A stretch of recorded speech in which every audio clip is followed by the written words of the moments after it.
Salutacions, saludos, benvinguts, bienvenidos al Sapiens, amigos y amigas. Hoy, después de muchos años, y este señor que tengo aquí, según cómo enfocamos, están en un lado o el otro, lo sabe. Y estoy orgulloso, contento y feliz de tener conmigo aquí en una entrevista al al estimado Jordi Casamayor. Jordi, bienvenido a Sapiens, ¿cómo estás?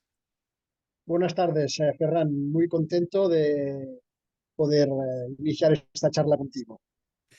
Tenemos que decir que Jordi es una persona, bueno, conversar con él es como no entrar en una Wikipedia, es cruzar la barrera del tiempo. Tiene una afición que yo cuando lo conocí ya hace unos cuantos años me explicó, me quedé fascinado. Su tiempo libre lo dedica a investigar, pero no en bibliotecas como normalmente se hace, en directo, en el campo, y ha hecho hallazgos realmente impresionantes que aquí en Andorra está reconocido, es una persona muy reconocida y que acaba de publicar un libro que recoge pues muchos de sus trabajos, titulado Simbologia y pensamiento mágico al Pirineo. Simbología y pensamiento mágico al Pirineo. La pregunta que es un tópico típico, Jordi, ¿cómo surge esta pasión por perderse en caminos, en lugares, en montañas, acantilados, valles, buscando qué?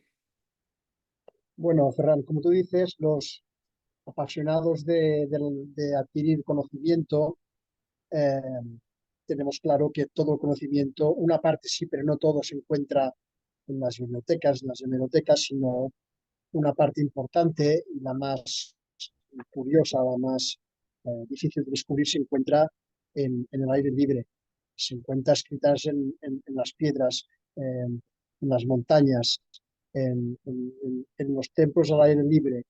Y yo hace ya 20 o 30 décadas que me dedico a la investigación y a la búsqueda, sobre todo de grabados rupestres, de petroglifos, que es mi campo más conocido de conocimiento y en los que he publicado más, pero también los trabajos de etnología y antropología me interesan. Y esta última obra que he publicado, que es Simbología y Pensamiento Mágico en la zona del Pirineo, es el resultado y el fruto de, ya te digo, una cantidad de años realizando trabajo de campo y hablando y encontrando con gente mayor sobre todo, que eran los eh, beneficiarios y los contenedores vivos de esta sabiduría ancestral y antigua que se está perdiendo.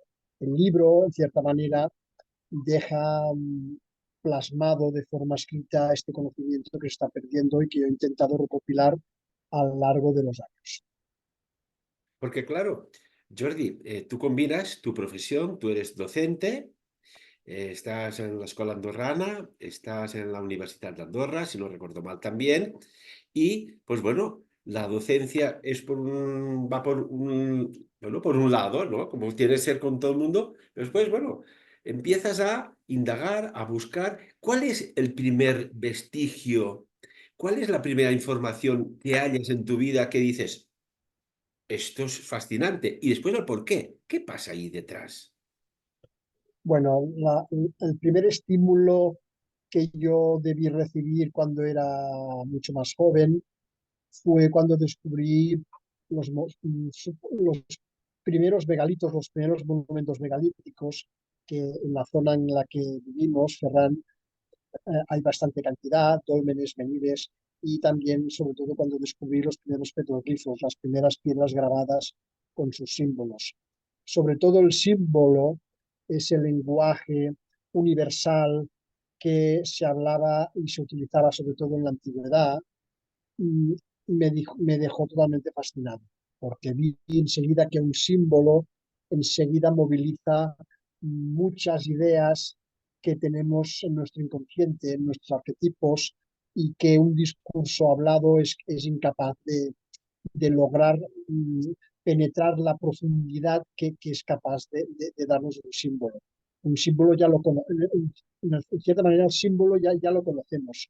Sencillamente cuando lo vemos, cuando vemos su imagen gráfica, despierta en nosotros ese conocimiento, ese saber ancestral que está en nosotros y en toda la humanidad y en la humanidad antigua.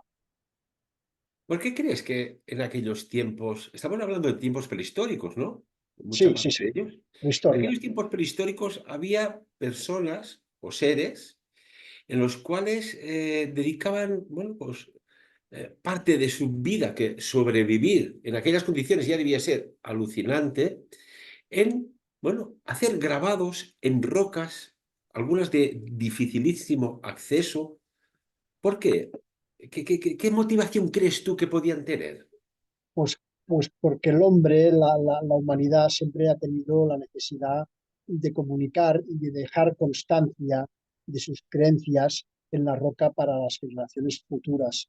Todas estas rocas, todos estos monumentos nos hablan de rituales, de religiones, de espiritualidad, que todo el mundo, igual que hago yo ahora con este libro, que quiero dejar constancia para el futuro, pues el hombre antiguo, que era más ágrafo, no conocía la escritura, pero sí conocía, vuelvo a decir, el lenguaje simbólico. Y la necesidad es la misma, la de dejar constancia de sus creencias en un formato que nos llega hasta hoy, que es sobre todo la piedra. Y es curioso, ¿no? Porque aquí en Andorra, Jordi, y toda esta zona de la cordillera pirenaica, hay muchísimo vestigio que tú has descubierto, a veces creo yo de forma insólita, que qué olfato, porque hay que tener mucho olfato para estos hallazgos. Andorra, l'Alt Urgell, la zona de la Cerdaña, ¿por qué está tan aquí hacia la montaña y no se han encontrado en otros lugares? O sí se han llegado a encontrar? Se han encontrado en todos lugares. Lo que tiene la montaña es que siempre ha tenido, es un espacio más apartado, más aislado, y la gente que ha buscado espiritualidad, ancestralidad, siempre ha tendido a recogerse en lugares más apartados, aislados y recónditos. Y las Ujú. montañas en sí son lugares espirituales de por sí. Por eso hay tendencia a acumular más megalitos, más grabados en este tipo de lugares. Esto está totalmente contrastado. Entre una llanura y una montaña siempre hay más, más restos de este tipo de ritual. Y además, cerquita de aquí tenemos, Jordi, una cantidad de dólmenes que a mí es un, bueno, algo que aún me llega a transmitir, más allá de lo visual, un pepinazo de energía. Realmente, los dólmenes, su función es lo que se nos ha dicho en aquella clase de historia que eran, o realmente había algo más y los ubicaban en lugares concretos. Y imaginemos mover aquellas rocas, algunas de ellas de toneladas, sin grúas, sin los mecanismos, sin poleas. En aquellos tiempos la palanca debía ser muy potente, ¿no? Bueno, lo que está claro es que el hombre primitivo no hacía nada al azar, no malgastaba su esfuerzo de manera vana ni vanitosa, y los lugares escogidos para erigir los megalitos son muy especiales. Son lugares que la gente sensible nota, percibe energías telúricas de la Tierra especiales, y evidentemente fueron los lugares, estos son lugares energéticos, que no es nada extraño, son energías que tiene la Tierra, porque la Tierra es un elemento vivo y cualquier elemento vivo tiene energía. Pues hay puntos, hay vórtices donde la energía es más concreta y no positiva, más potente, y estos lugares es lógico que fueran los escogidos por los sacerdotes, chamanes o los iniciados de estas tribus más antiguas para erigir, para elevar sus monumentos plegáticos. Mm. Que en principio, evidentemente, lo que me has dicho, si es lo que nos han enseñado en la escuela, evidentemente tienen una función de tumba. Dentro de los dólmenes hay ajuares de los muertos y los esqueletos, los cuerpos de los muertos, que seguramente está claro que no eran cualquier persona. Eran personas importantes que fueron enterrados ahí. Y aparte cumplen otras funciones delimitadores del territorio, espacios de sacralidad, espacios espirituales, espacios energéticos. Un dolmen es un elemento, es una estructura, es una construcción compleja. Y todo lo complejo no solo se rinde a una sola posibilidad de especulación e interpretación, sino a muchas.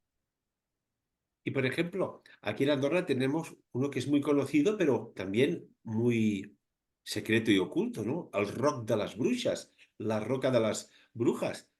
¿Qué te sugiere este emblemático lugar? El Rock de los Bushes, para que la gente nos entienda, no es un dolmen, no es un monumento megalítico. Correcto.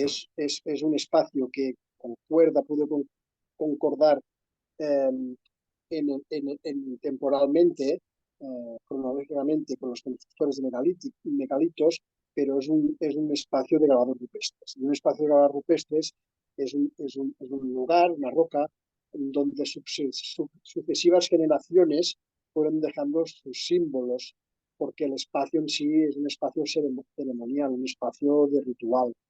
Y lo de las brujas, normalmente estas denominaciones, cuando estos espacios se abandonan, pierden su esencia o su esencia se desvanece en el tiempo cuando se redescubre en el pueblo llano, que ya ha sido cristianizado y ha perdido sus dioses antiguos, sus rituales más antiguos y primigenios, tiende a denominar estos espacios como de brujas, porque la brujería, en cierta manera, ha mantenido el encanto este de la antigua religión, el antiguo ritual, etcétera, etcétera, sin llegar a ser maléfico. Simplemente una bruja era una sacerdotisa de la antigüedad que después básicamente la ha malificado la iglesia. Pero está claro que muchas de estas brujas eran mujeres conocedoras de la antigua sabiduría, de los antiguos dioses, de las plantas y del espacio circundante en que se relacionaban y que conocían. Y cuando se utiliza la palabra magia, que no es la magia de esta de circo, de televisión, sino la auténtica magia, ¿hay algún vínculo que relacione, por ejemplo, petroglifos con magia, megalitos con magia? Sí, evidentemente. A ver, la magia lo que pretende es que se cumpla la voluntad del oficiante, ¿sí? A través de diferentes técnicas y rituales específicos. Muchas veces el término magia está íntimamente unido al término de religión. Y entonces estamos hablando de que en estos espacios ritualísticos con grabados rupestres, los rituales que se hacían de adoración a la naturaleza y a los antiguos dioses, al antiguo panteón precristiano o pagano, estaba íntimamente relacionado con el mundo de la magia. Pero no hemos de pensar cosas maléficas y malas en absoluto. Por ejemplo, la mayoría de grabados yo los considero que tienen carácter votivo. Carácter votivo quiere decir que yo voy a este espacio, un espacio concreto, un espacio ritual, cargado de energías, donde hay epifanías, que quiere decir que en cierta manera yo creo que están presentes las divinidades o allí puedo invocarlas y pido a la divinidad un deseo o un voto. Esto ya es magia. Pido mi voluntad que Dios me la conceda con este espacio cargado de energía. Y muchos de los grabados son marcas que deja la persona que invoca, la persona que pide, para que quede constancia de su deseo o de lo que implora de forma gráfica en la roca. Esto es magia, pedir, implorar, sin que tenga de ser a entidades maléficas, ni mucho menos. Tanto que sí. Y Jordi, por ejemplo, a nivel de grabados rupestres, a mí siempre me ha fascinado cuando dices, oiga, si realmente dentro de sus capacidades artísticas, y tú eres un gran pintor y escultor con tus exposiciones que haces aquí y fuera de nuestro país, maravillosas, que son muy potentes, además, tengo que decir, muy bonitas, bueno, en los grabados rupestres hemos visto en Tassili, por ejemplo, Argelia, o en Australia, los Guanjinas, y en tantos sitios que dices, si más o menos representaban lo que veían, estas figuras antropomórficas, ¿tú qué crees desde tu experiencia y tu coherencia? ¿Qué crees que pintaban? ¿Lo que veían o lo que la imaginación les decía que tenían que traducir artísticamente de lo que habían visto? ¿Qué opinas? No, yo creo que ya sé a qué imágenes te refieres. Y los brujos y los chamanes, en su viaje al mundo de los espíritus, eh, entraban en contacto con otras entidades espirituales, y esto es una cosa que no es una cosa extraña, forma parte de la espiritualidad antigua, el mundo chamánico, donde el chamán, el sacerdote, es encargado de viajar o al mundo celestial uránico o al mundo subterráneo, que en ninguna manera no es ningún infierno, y ahí entran contactos con diferentes entidades espirituales que tienen formas que evidentemente no son humanas, porque está en otro espacio, en otra dimensión trascendental. Y en estos espacios que vuela el sacerdote, que imagina o que realmente ve, pero ya te digo, en otra dimensión, una manera de que se cumpla, ya te digo, sus magias y rituales representar estos seres en los grabados rupestres. Pero yo creo que son seres que forman parte de la imaginación o del vuelo cósmico que hace el chamán. No lo que tú ya creo que estás diciendo, si ve ovnis y estas cosas, yo creo que no. Y por ejemplo, Estoy aquí tengo una convencido. No camiseta de hace, la o sea, no piedra. hace falta llegar al fenómeno ovni para interpretar estas imágenes, de ninguna manera. Totalmente de acuerdo. Y por ejemplo, yo, Jordi, llevo aquí una camiseta de la piedra Roseta. Sí, la ¿Eh? conozco. ¿Cuántas veces se habían, bueno, intentado descifrar determinadas escrituras, jeroglíficos, y bueno, siempre tenía que haber algo que diera el patrón de descodificación? ¿Te has encontrado alguna vez que has encontrado un grabado rupestre o alguna simbología que dices, aquí me falta algún dato, me falta algo, que esto es indescifrable? Bueno, ahora aquí has entrado en un,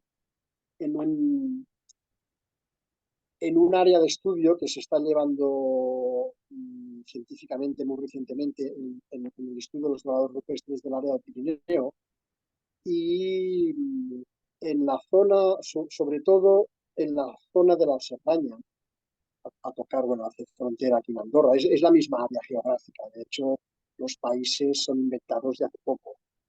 La historia evidentemente no existían. Hace unas décadas que se están encontrando gran cantidad de inscripciones rupestres Ujú, en alfabeto o signario ibérico. El íbero una lengua que actualmente sabemos cómo suena vocálicamente, es parecida al vasco, todo que no es vasco, serían lenguas emparentadas, pero no podemos aún traducirlo del todo, o gran parte no se puede traducir. Tenemos los textos, saben cómo suenan, por tanto sabemos cómo los podemos vocalizar, pero no sabemos qué dicen en gran parte. Esto es lo que pasó, es lo que me están diciendo relacionado con la Rosetta, que hasta que no se encontró un texto en griego, como es la Vida Rosetta en egipcio y Amsenne, que es demótico, el otro, no se puede traducir. En el Ibero aún no se han encontrado. Pero todas estas inscripciones que se encuentran en las cerdañas son muy interesantes porque son nombres de dioses íberos. Por lo tanto, son los dioses que adoraban nuestros antepasados hace unos 1500 años en esta misma zona. Y evidentemente lo que escribían, la escritura antiguamente se hacía servir para fines, sobre todo en forma votiva y en forma de grabado rupestre para comunicarse con los dioses. Por tanto, son nombres de divinidades. Yo, por ejemplo, tuve el gran placer, por no decir el gran éxtasis, de encontrar una de inédita que invocaba, porque de hecho la inscripción a la que tú la lees, invocas al dios otra vez, un dios dormido de hace 1000 años, que se llamaba, la inscripción decía Urdalique.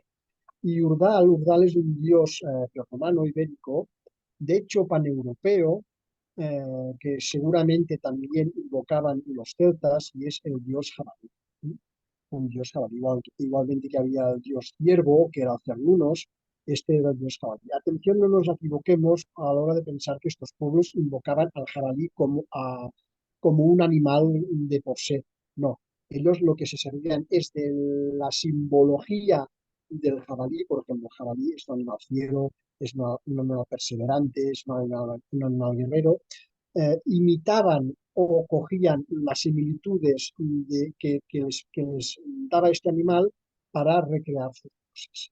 Y el jabalí, por ejemplo, también es un animal psicopompo. Se cree, los psicopompos ellos creían que cuando, normalmente estos pueblos creían en la transmigración de las almas, y sobre todo cuando morían creían que su alma iba a otra dimensión y era un dios psicopompo, por ejemplo, el dios jabalí, este urbanito que yo encontré, el Ujú. encargado de llevar la alma a su ultramundo, a su otra dimensión. Pero hay más, el perro también es un animal psicopompo, el caballo es un psicopompo, y hablando de estos dioses prehistóricos, paganos, sobre todo precristianos, hace poco también encontré un grabado que era de un ciervo, pero un ciervo muy esquemático, que sobre todo el grabador, el artista que lo representó, puso todo su énfasis en los cuernos, y estoy convencido de que este animal era la antigua divinidad Cernunnos, que es una divinidad también céltica, que representa el paso de la muerte a la vida, la resurrección, el renacimiento. Ellos, por ejemplo, cuando te he explicado que hacían el ciervo, no daban el ciervo, sino se fijaban en que este bello y gran animal, una vez al año, perdía su gran cornamenta para que volviera a surgir. Y esto ellos lo asociaron al ciclo de muerte y renovación de la natura, igual que su cornamenta. Estas divinidades que están surgiendo ahora en esta zona es gran parte de lo que yo y otros investigadores estamos intentando dilucidar, sacar a la luz y publicar en estos libros. En tu libro hablas de la roseta sexófila, la rosasa, estrellas, el nus de Salomón. ¿Qué es el nus de Salomón? Esto me ha dejado intrigado. El luz de Salomón es un símbolo muy antiguo que ya utilizan sobre todo los romanos en la decoración con teselas de sus mosaicos. Es un símbolo que representa la unidad de uno mismo con algo trascendente o Dios. Son dos amigas que se juntan entre sí y representan esto, la unidad con la divinidad. Y aquí en el Pirineo, sobre todo, estos símbolos se representan en época medieval, ¿sí? Porque es una época muy mística y ya te digo, en esta época hay un resurgimiento de esta simbología antigua en las iglesias y ermitas románicas y también en los conjuntos rupestres. Yo encuentro estos símbolos tan apasionantes en conjuntos rupestres. También nos hablas de las piedras de llamp, las Sí. piedras de relámpago, ¿sería?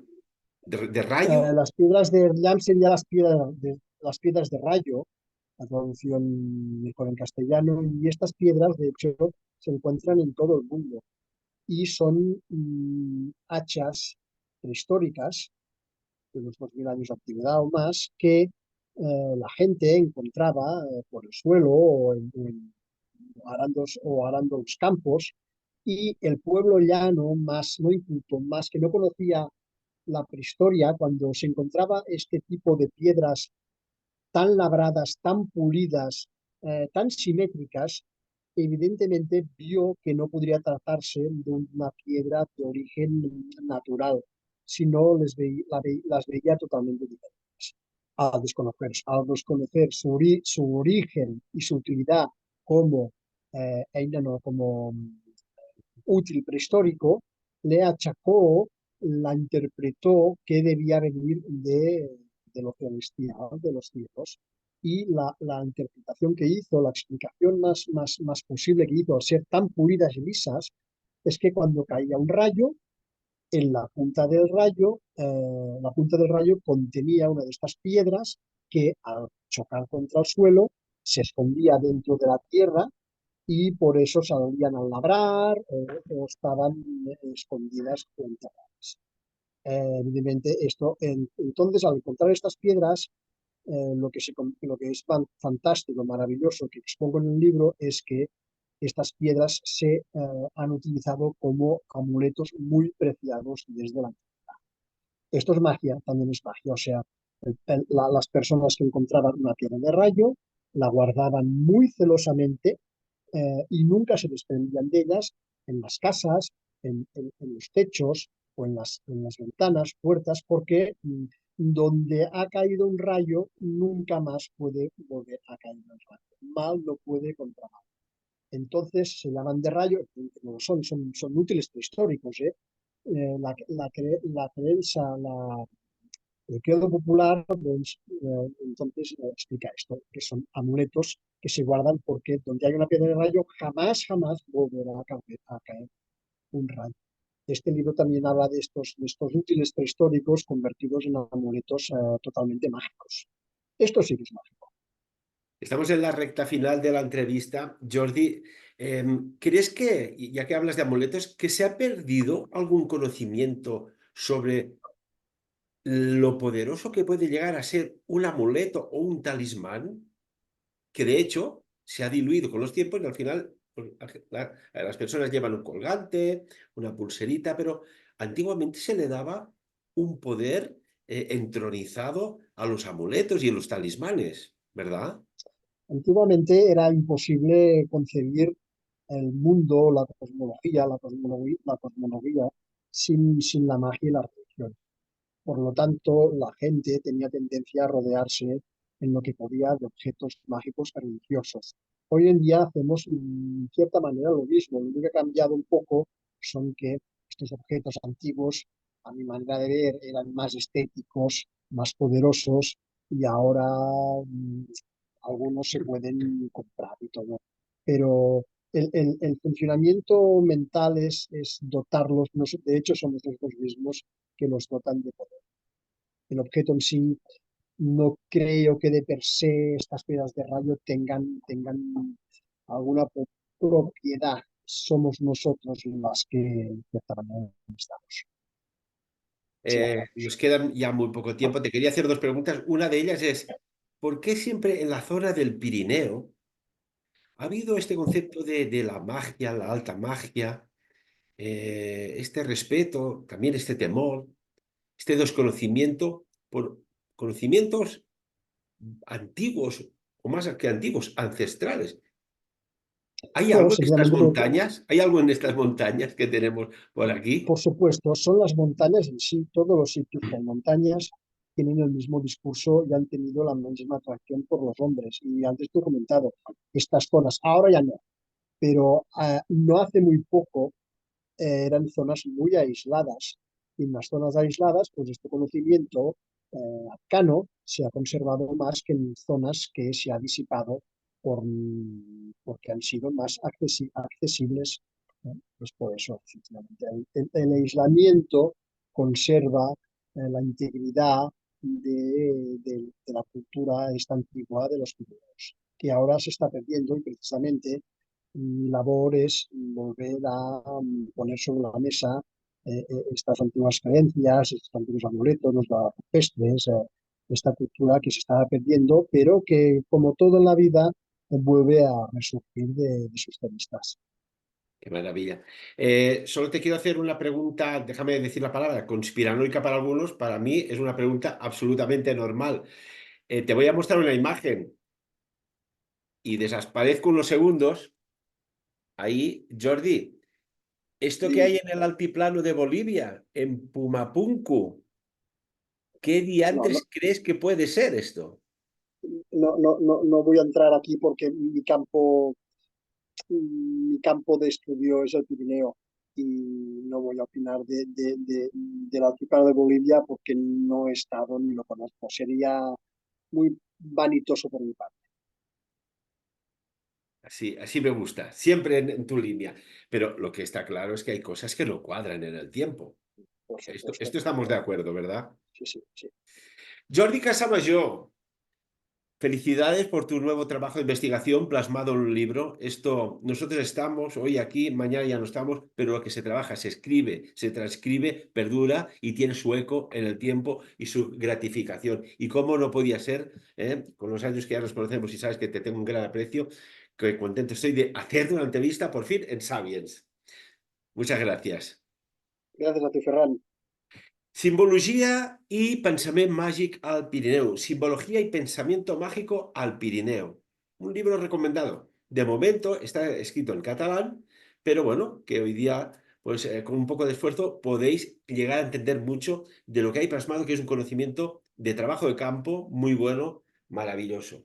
Y como siempre, te lo he dicho aquí, Jordi, repito, muchas gracias, amigos y amigas, muchas gracias, pues te lo he dicho aquí, sacad vuestras propias conclusiones.